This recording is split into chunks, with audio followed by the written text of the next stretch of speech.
Hi everyone, it's Karen and I'm back to do a tutorial on the Christmas decorations. I had a request from one of my subscribers. Hi Mari, and I wanted to show exactly how I create these.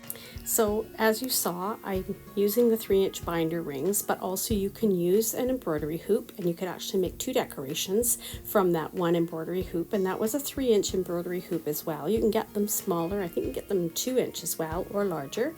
You can also use wire, a lot of the bendable wires. You could just bend it into the size of the circle you want. You can use cardboard. I've done that before. You can use wooden rounds that you can buy now too. And I made Christmas decorations using the wooden rounds last year as well. But this time I'm using these 3-inch binder rings that I found at the thrift store, and I thought they'd be great for this. So I just choose some kind of lace or sometimes a textured paper to cover at least one side of the ring. And then and I just use hot glue, and I work in small sections because if you put hot glue on metal, it does dry very quickly and then your lace won't adhere. So just work in 1 to 1.5 inch little intervals and place your lace down. Use a silicone spatula to save your fingers and press it down, and then trim around the edge like I'm doing right here. And you can cover both sides of your ring or just one side of your ring. Really, that's up to you and how it looks to you. And sometimes I do both sides. This particular time I cover one side with the lace, the flat lace, and the other side I'm going to be putting a ruffle trim around the edge to cover the ring. I'm not sort of worried about covering every bit of the ring. If some of it shows, that's okay, especially along the sides it might show. That's really not that noticeable when you get the whole design made, or the focus is going to be on the focal points and people aren't going to notice that little bit.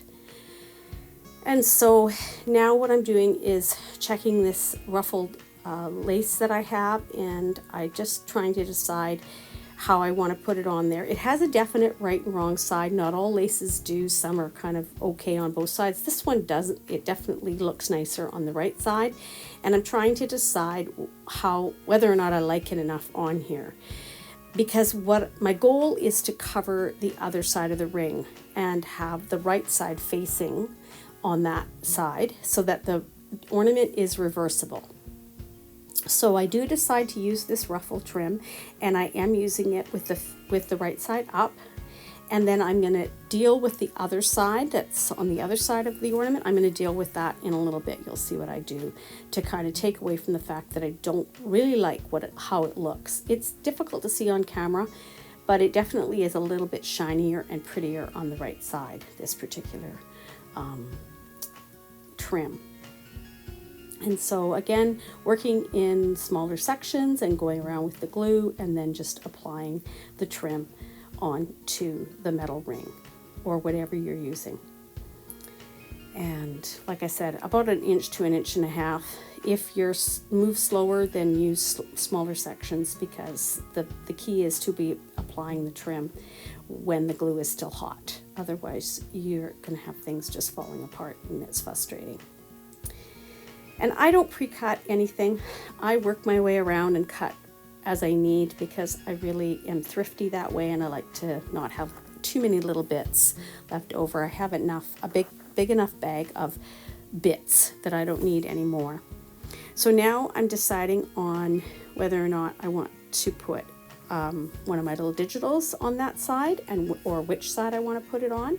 And so I just turning it and deciding where I want the top, which digital. I have a whole bunch of them cut out, and they are from Tsunami Rose. Remember to link them in the description box below, but if I forget and you really want them, just comment and that'll remind me to send the link. And so I decide on the right side that around the edge I'm going to put this trim that I have, that's sort of a bit of a ribbon with a pearl on it. And I also want to add my hanger in at the top. So I just have this sort of thicker embroidery floss, and I just tie a knot in there, and then I'm going to put that at the top, and I actually lift that pearl up so that I can nudge that little knot right underneath there, and then put the trim down over top of it. So it's well hidden in the trim and well glued on there, and the hanger is in place. Just trimming off that little bit below the knot so that it's very clean and finished. And then I will continue to go around the edge, applying the trim with the ribbon and the pearls. And again, always working in I just like to work in small sections. I find that if I try and go too far ahead with too much glue, I either drag my sleeve through it or I drag the trim through it, and I end up with far more glue strings than I want and a bigger mess. So I just find working in 1 to 1.5 inch areas with hot glue seems to be the magic number for me. So I'll just finish up putting this trim on. So the trim is around the edge, and now it's time to decide on that digital for the front. And so you can see me fiddling through the ones on my desk, trying to find the one that I like that fits on there the best. I like the background lace to still show a little bit, and so that's a deciding factor in choosing something to put on there.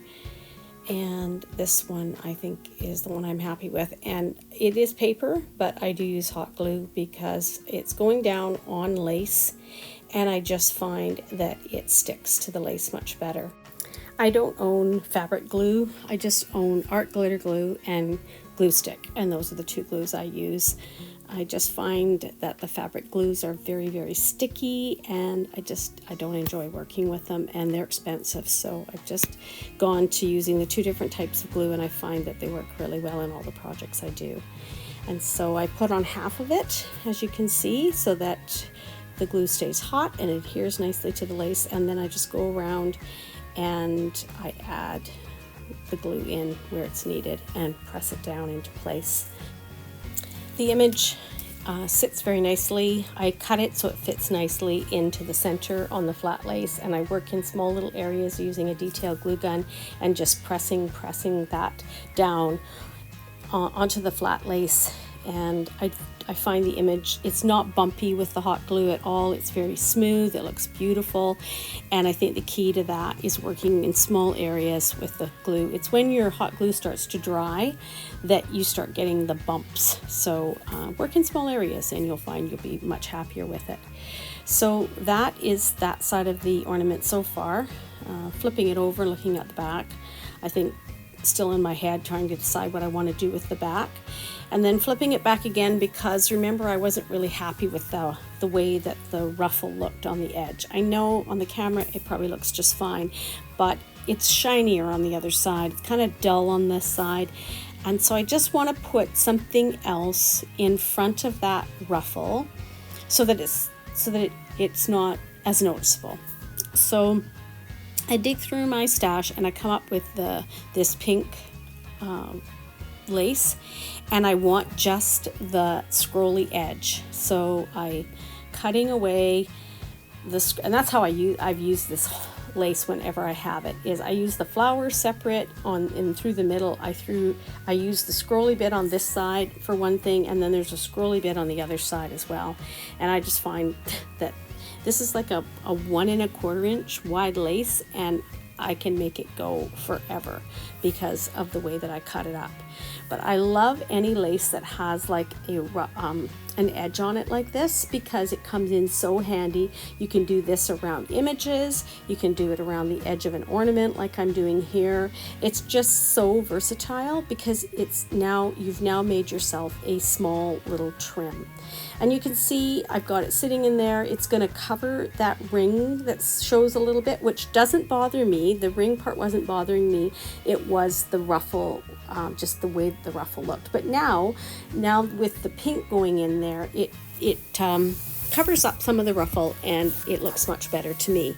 So I'm going to go along and I am just going to adhere that little bit of lace all along the edge there, and have it so that it sits very nicely over the cream ruffle on the back.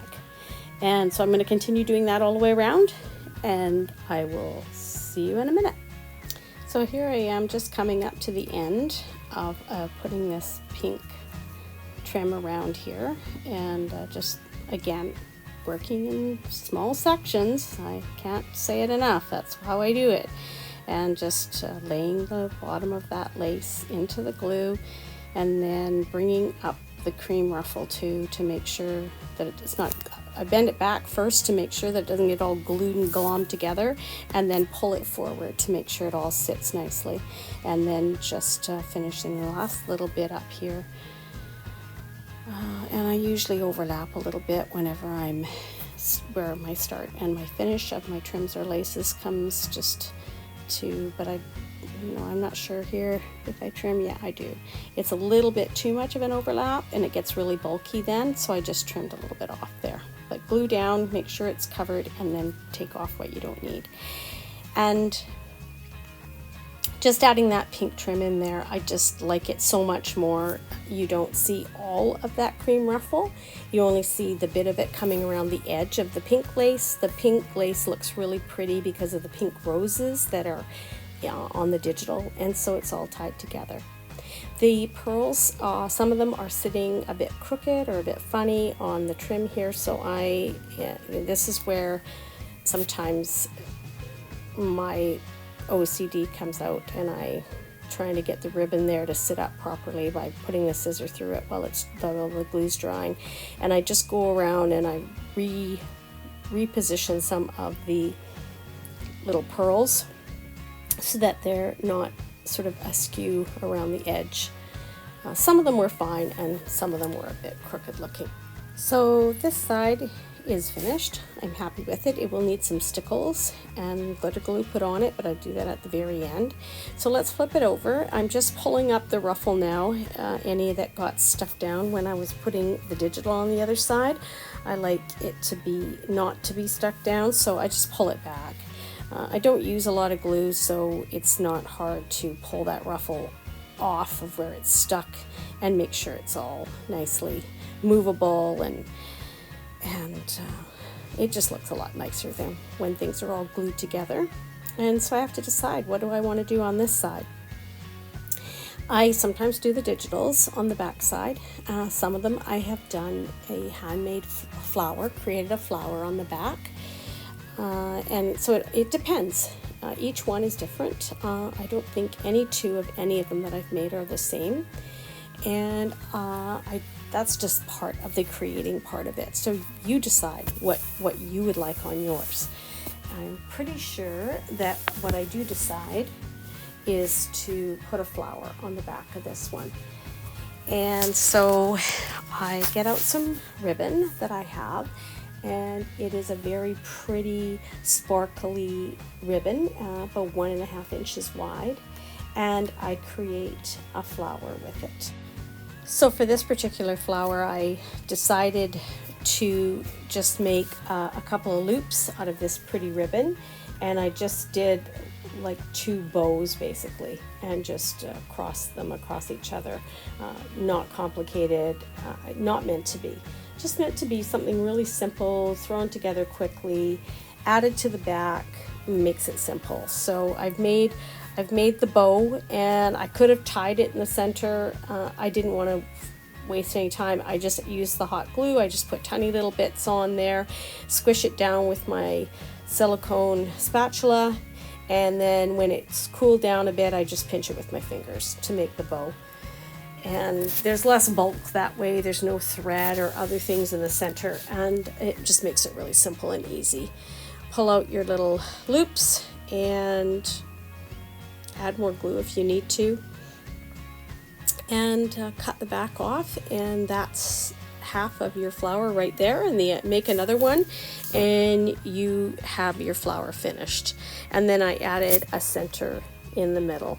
So I'll just take the same ribbon and I will do exactly the same thing. I'm a little off camera and I apologize. I think I try and move back in. As I'm working with things, I pull it towards me and it forces me off the camera sometimes. So I do apologize. Again, it's just 2 loops. And again, if you're not great with hot glue, don't do this. You'll burn your fingers. But if you can, like I said, wrap a thread through there. But my fingers are really, really used to the hot glue. Most people probably couldn't do what I'm doing right now. You'd burn yourself. So just be really careful and do what you can do and manage. And certainly wrapping a thread around there works well too, because all you're doing is making a little bow without any tails. And then this one I will cross the other way, and you basically get this cute little flower. And because it's so tight together, you almost don't even identify the individual petals. And so it works really well for there. And then I added a little loopy flower for the center. So here I'm just putting some glue in to put the bottom one in. And again, fingers going in the hot glue. I swear, my pads of my fingers are completely numb to the hot glue. I guess when you've been crafting as long as I have, that just is something that happens. And then right in the center where I've pressed that down as the glue has dried, there's a little indent, and I press in that loopy flower. And I like how it looks. A flower like this has the kind of look of a snowflake to it a little bit. So it's not really like a flower, but it is a flower. And I add in some more bits along the edges and some little acrylic snowflakes and some of the bling mesh that I have, or the sequin mesh that I have, and some other little bits around it as well, to create sort of a whole little flower and flower bits all around the back. So it's really pretty. So again, reversible is the idea that I have with all these ornaments, that that both sides are pretty and the person can choose which way they wish to hang them. So here I'm just placing in those sequined bits that I have, and that trim is still available through Angel Dreamcrafts Kim if you love it, because I love it. I can never get enough of it, and I cut it all up into these little bits, and it's so pretty, especially on Christmas ornaments because it sparkles, and of course we all love our sparkle. I like it anytime, but it's especially nice at Christmas. And so I'm just adding in those little bits in there, and then a little bit of lace on the other side will go in with more of a flower on it, and then those acrylic snowflakes, and then that side will be done. So I will let you watch some of that happening, and I'll be back in a minute.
So there she is, all finished on that side with the little extra bits of flowers and little acrylic snowflakes. And yeah, I'm happy how she turned out. I have this ribbon with Merry Christmas on it in gold, and I just want to add that to this side. So I just have cut a little bit of it and singed the edges, or sealed the edges, I should say, with lighter so it doesn't fray all out. And I'm just popping that there at the bottom to add that onto that one. And then I need to add the stickles on.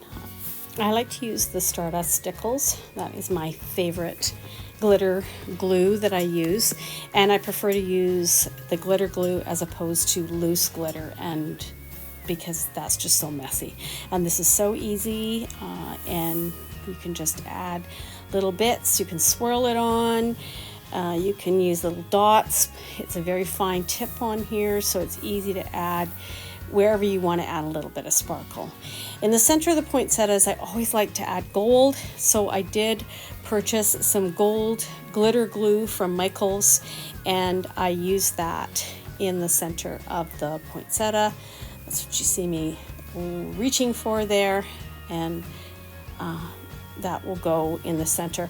The Stickles has a much finer tip on it. The glitter glue from Michael's has a much thicker tip, so you just have to be a little bit more careful that you don't get too much. So I do prefer the Stickles brand, although it's a lot more expensive than this glitter glue that I got at Michael's. And so I just squeeze it very gently and tap it on to get just that little bit of gold sparkle there in the center. And sometimes I'll do it once and then I'll let it dry, and then I'll add a little more. I decide to add a little bit into the center of the pink rose as well. And again, that's just how it looks to me. If it looks like it'll look pretty with some added, I'll add it. If I don't, then I won't. And so that's the glittering up of the ornament done. And that will get set aside so that I don't mess it up. And I'll very carefully show you the other side. And there she is, all done and ready to dry. So if you're not bored out of your mind and want to watch me make a second one, I'm going to do that. And so, as I mentioned before, I sometimes use doilies for the base. This one is way too large and too pretty to cut up. I could have cut it up, but I didn't want to. So this one I'm going to use a piece of textured paper. This I can't even remember where I bought it from, but I know they have these packs of it in different places that you can buy it. And it really is pretty for these ornaments too, because this one almost looks like it has snow on it. And I have another one that has sparkle on it that'll probably look also very, very pretty on an ornament. So again, sections with the hot glue, applying it exactly the same way as I did the lace and pressing it on. And now I flip it over, and on this one I decide to cover it on both sides. I like the look of that, so I just trim off. I mean, it's a lot easier if you trim the one side first instead of trying to trim through both areas at the same time. If you double it up, it just gets messier. So you can leave it attached on sort of one end if you want, but otherwise completely cut it off and then apply your lace or your paper or your textured paper or whatever you've decided to put on yours. Apply that to the other side. You can also use fabric. There's beautiful fabrics out there that you could use. Because of the way you decorate these up, you could use a white bed sheet for that matter. But also Christmas fabric would be very pretty, and you wouldn't have to buy very much of it and be able to make quite a few ornaments. So again, just putting it now on the other side of the ornament the same way as I have done all of them, and I will be cutting that all off, and then we will decorate this one up. So I've laid the digital on there again, and I laid that digital on the last ornament and didn't use it, and I'm going to tell you right now I don't use it again this time. I love it. I just have to find a trim to go around the edge that doesn't interfere with how that lays, because normally the rest of them I put in the center. So eventually I will use that one, but it doesn't get used this time either. So sorry if you wanted to see how that looked, because you're not going to get to. So this lovely piece of yarn is what it is, was a thrift store find, and I just cut a piece of it off. I love the silver thread in it, I love the white, and I love the loops, and to me it's in my Christmas stuff. I only use it at Christmas time, so when it runs out, but I don't use it any other time because I just love it. I think it just says Christmas to me. And so I'm putting that around the edge of this side of the ornament, same as I've done with any of the other trims that I've put around the edge, and applying a bit of glue and putting it in place. When I use this one, I usually do the same on the back side because I like the way the loops look when they're doubled. And so what I will do is I will finish this side, and again, just cutting what I need, being very thrifty, because of course when this piece is gone, there is no more. So I'm being very careful how I cut it. And then I will put, and as I said that, I cut an extra row that I didn't need, so that I have to recut it. So there you go. Sometimes when you're trying to be thrifty, it doesn't pay. I should have just measured it out and cut what I needed. But anyway, let's just finish that off, and we'll see what the next step's going to be. So I did decide that I was going to put the loops on the other side, which is what I thought I would do, as I liked the way it looked when I did it on the last ornament. And so I'm just cutting off what I need here, and I flipped it over, and what I will do is alternate the loops so that it just makes it not look so sparse. It will look like there's more loops when you look at it from either side by staggering them. And so I'm going to apply it the same way I always do, doing my best to stagger the loops as much as I can. And then that will be both sides of this ornament finished and on the edge, and then we can carry on with the rest of the decorating.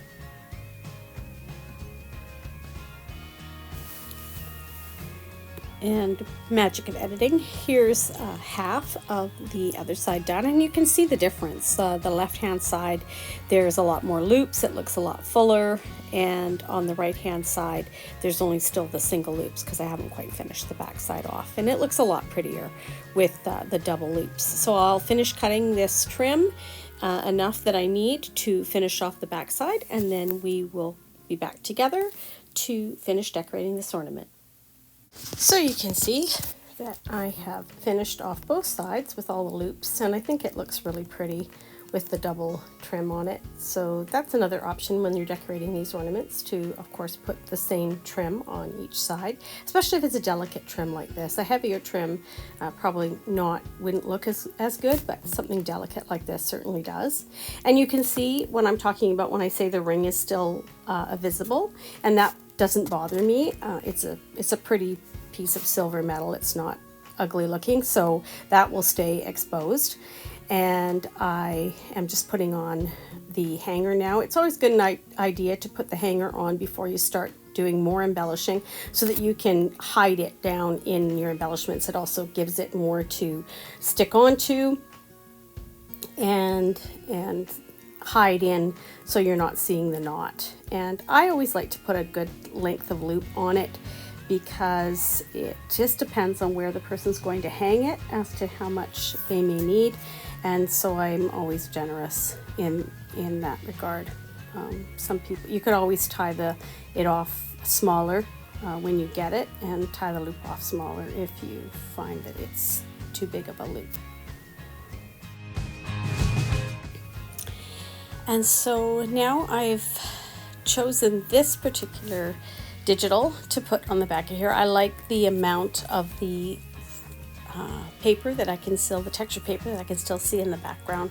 I did audition a couple others, but I didn't like either the size of them. They covered too much of the textured paper, or maybe it was the shape. This actually looks quite pretty on here too, but I eventually decide on the ornament, and I put that one on exactly the same as I did the first one, with hot glue, applying it to the textured paper with the hot glue, doing some little bit at a time like I did. I'm just showing you on this side how the white paper shows through. So if you want to do like the digitals on each side, it's nice to look at how that's going to look.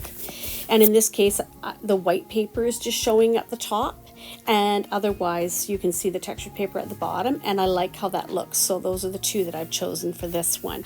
And as I said, sometimes I do a flower on one side, sometimes I do the digitals on each side. It just depends on what looks good when I'm putting them together.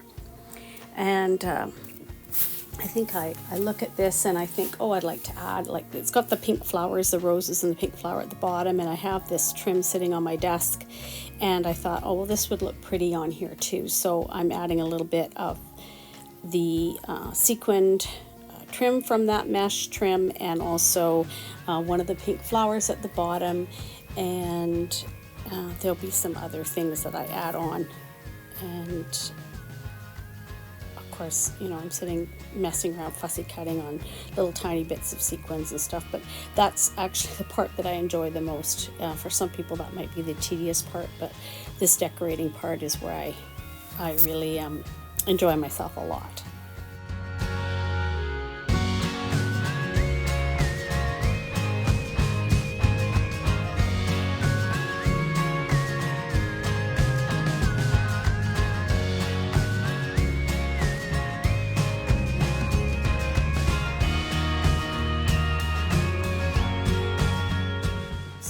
Adding in some more of the sequins, and then I also add in a little pink pearl in the middle of that flower. I don't end up showing you how I glue everything down this time. I've just shown you how I decorated it because the process is the same. And here's the two of them together. And I also am going to add in pictures here of a third one that I made, and this one is made on some very soft wire that I bent into a circle. So I hope that you have found this helpful, and I hope you'll give it a try. Leave me a comment, give me a thumbs up, subscribe if you're not already a subscriber to my channel. I appreciate you all very much, and have fun, and I'll see you soon. Bye for now.